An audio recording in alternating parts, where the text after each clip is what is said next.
Recently, Frisco High was visited by the young adult author Ellen Hopkins, writer of 12 books with a 13th on the way.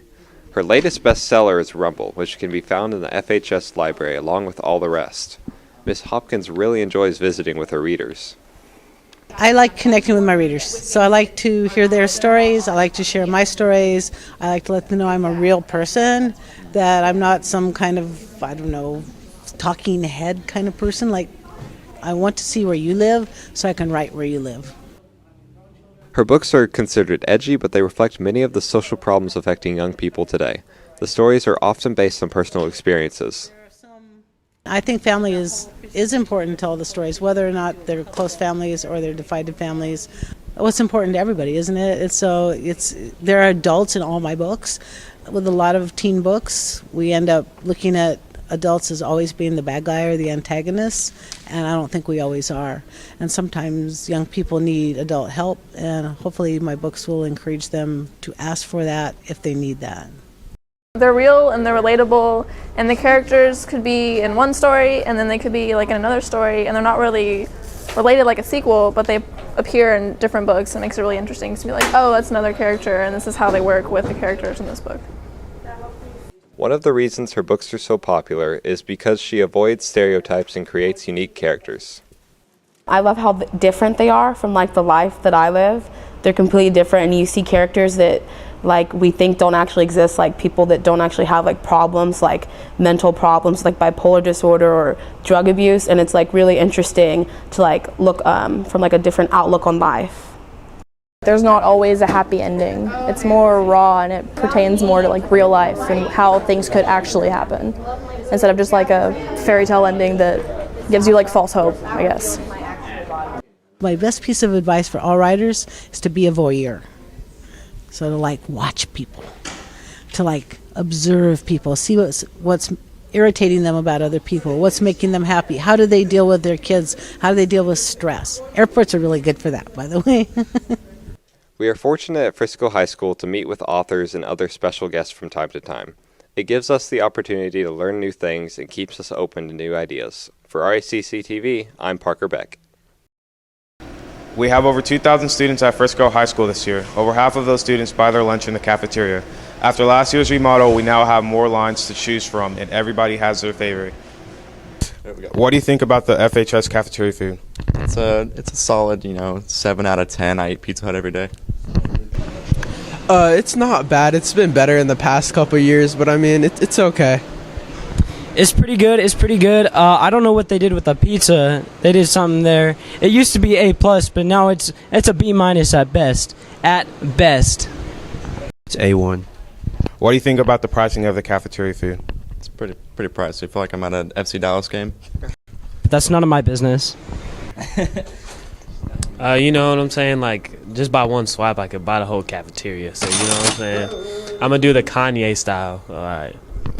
I think it should be more expensive, to be honest with you. The quality and the hard work that the lunch ladies do is just, come on. Do you have a diet plan that you follow? I eat everything that's in front of me. Of course. Not at Frisco, because it's all the same. Nah. Yeah, bulk season. Yes, I eat about 3 boxes of pizza every day and about 2 bags of chips. Everybody seems to have an opinion on the cafeteria food, whether it's the cost or the taste. But one thing is for sure, we have more choices than most high schools in the country. You heard it today here, folks. For RACC TV, I am Chrising out you. Bon appetit. We all know that feeling. You are at home on a Friday night with nothing to do. Naturally, you log on to Netflix or your streaming service of choice and binge watch an entire show over the weekend. Are the days of watching your favorite show at its scheduled time over? Has internet streaming laid rest to cable and antenna TV? Now! The days of adjusting an antenna to get a good signal are obsolete. Now most of us have cable or satellite TV, but how often do we use it? For the most part, our parents are the ones who watch the nightly news, their network crime shows, and the evening news. It seems this generation has become very patient when it comes to on-demand entertainment. Personally, I'd rather wait months for a show to arrive on a streaming service than tune in weekly. Most young adults moving into their own apartment or home don't bother paying monthly for cable when they can have unlimited entertainment via an Apple TV, Roku, or even gaming systems. What do you use to watch your favorite TV shows and why? I probably use Netflix because it has a lot of TV shows. What's your favorite show and what do you watch it with? The Office and Netflix. What do you use to watch TV on? I don't watch TV. Netflix is life. Amazon Instant Video. How do you watch TV? Sitting upside down. Will we ever know the feeling of sitting in front of the tube watching the first moon landing like our parents did? Or will we just stream the next American milestone on our devices? You decide. For RACC TV, I'm Zachary Davis. From Kim Kardashian to the Pope, it seems like everyone in this generation has taken a selfie.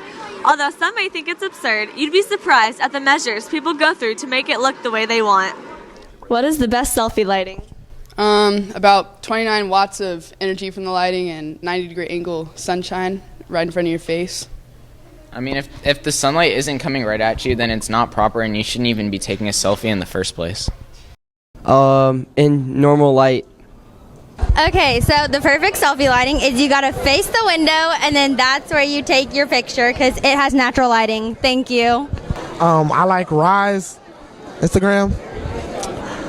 Well, first of all, not in this lighting because it's disgusting. You'd want to do it probably by like a window. But shout out to Nicole Frame _123 for volunteering me for this segment. Where's the weirdest place you've ever taken a selfie?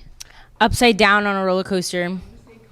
I was actually at the mall, and there was that lady who hands out the chicken, and I took a selfie right with her.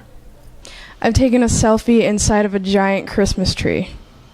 I don't know. I take a lot of selfies with pizza, though. Pizza. How many selfies do you think you've taken? Realistically, like 2, 3, 4,000. I've taken about 100. Undetermined. I don't take selfies. Selfies have become second nature to most teenagers. It's a daily occurrence. But others are not so quick to make it a habit. How do you feel about this generation and selfies? It's okay. You want to do one, baby? I've asked my students before what they've thought about selfies because my opinion is that I think it's a little vain, and I've asked them what they've thought about that, and they think the same thing, yet they continue to do it. Well, I enjoy seeing other people's selfies until I took one of my own.